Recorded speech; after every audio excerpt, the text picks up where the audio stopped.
Yo, what is up guys, Delboy here, aka Blue Collar Sports TV. Hope you guys are doing well. First and foremost, I just wanted to thank you guys for the support you showed the video about Alexander Usyk. That video went down very well and I appreciate the support, I really do. And also shout out to Sporting Icons who shared that on his community tab. Thank you very much. It's a video I put a fair bit of time into, and yeah, I appreciate the feedback. So shout out to you guys for that. Secondly, in regards to Artur Beterbiev versus Alexander Usyk, a post-fight video might actually come on Sunday. Saturday, I am basically out all day. We are otherwise engaged. I would say expect a post-fight video on Sunday. You know, I might not even watch that fight live just because I have to get up early. And I am completely and utterly gutted about that. But, you know, when you make plans, you have to fulfill them. So, it is what it is.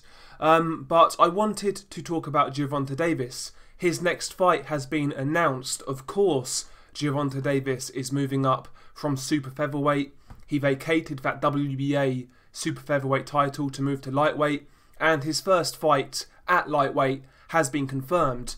He will be fighting on the 28th of December against Yuriorkis Gamboa.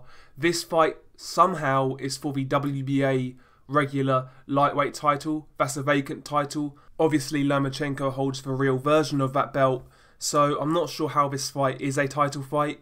You know, a few years back we had the WBA say they were looking to reduce the number of titles. Years later they are in the same position, if not worse. So I don't know what's up about that. In regards to the fight itself, I mean, we have to be honest, again, it's another fight where Tank Davis is fully expected to win and win in good fashion. I don't really expect Yuriorkis Gamboa to pose too many problems, but on the flip side, if you look at it like this, you know, a 37-year-old Yuriorkis Gamboa is a step up in competition for Tank Davis in comparison to his previous few fights. And that goes to show how bad Tank Davis's opposition has been in recent months. I mean, look at the two fights he's had this year. Hugo Ruiz, a guy who fought as low as bantamweight, I believe. Terrible opponent. He then fought Ricardo Nunes, again, just a low-level opponent. Now, I believe he was a mandatory somehow, but again, a win that's not really going to impress anybody.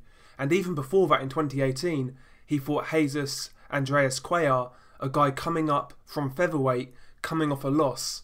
Again, these opponents do nothing for you.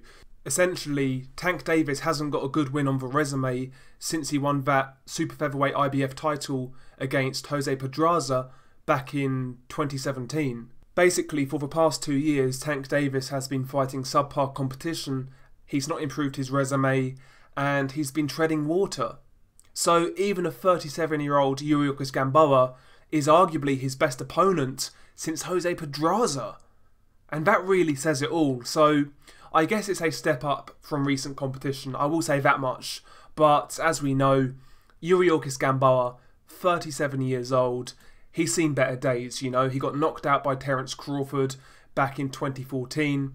And even since then, he lost to, you know, high-level journeyman slash fringe contender Robinson Castellanos, and in that fight Yuriorkis Gamboa quit.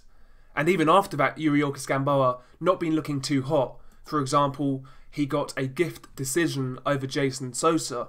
That was one of the worst robberies in 2017. So Gamboa has seen better days. Let's not beat around the bush. Let's not make out Gamboa is still the same guy he was when he was fighting at featherweight, when he was beating the likes of Orlando Salido. He's not that same guy anymore. He's well past his best.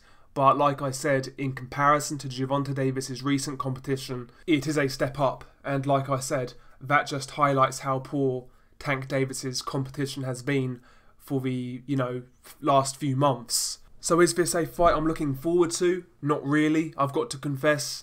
It's good we have some boxing over Christmas. You know, usually that period is very quiet, so at least we have some boxing to watch. But it's not a great fight. It really isn't. One thing I will say, one positive for Tank Davis this year. He has been active. This will be his third fight in 2019. So that's one good thing. If you're not fighting good competition for whatever reason, at least stay active. And Tank Davis has been staying active, so I will give him that. But, you know, in 2020, after this fight, we should really expect a big step up from Tank Davis. After this fight, I expect him to have a good 2020. I've always rated Gervonta Davis very highly. I think the guy has good raw ability. He's got a hell of a lot of talent, but in the last couple of years, he just hasn't realised that. So in 2020, I'm looking to see Tank Davis fight elite level guys at lightweight. You know, talking about guys like Luke Campbell, Devin Haney, Vasily Lomachenko after Lomachenko fights the winner of Comey and Lopez. You know, these are the type of fights I want to see from Tank Davis. I want to see him involved in a sink or swim type fight. I think it's time now. I think he's had his gimmies, he's had his easy fights. Now we really want to see a step up. Hopefully in 2020 we see that. Will we see that? I'm not so sure. I mean, if you go by the last 18 months, no. But, you know, we need to see something. We really do. I know he's still fairly young, but he's 24 years old. He's a grown man. He's had numerous title fights at this point, and he's a world-rated fighter, so we should expect him to act accordingly, and we'll see where he goes in 2020. But share your thoughts below. How do you feel about this fight? Are you like me, kind of disappointed, but at the same time, you still see it as a step up from previous competition? Do you believe Yuriorkis Gamboa can give Davis problems? I'm intrigued to hear your thoughts. Share them below. Peace.